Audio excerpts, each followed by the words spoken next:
अस्सलाम वालेकुम, welcome to my YouTube channel.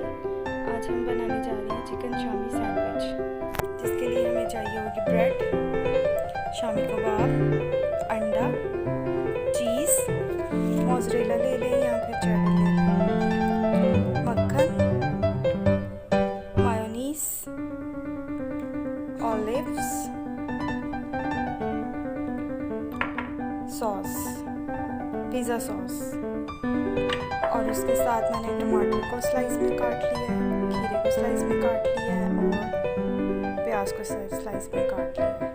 अब हम अपने कबाब को फ्राई करेंगे और अपनी ब्रेड में लगा के सैंडविच बनाएंगे।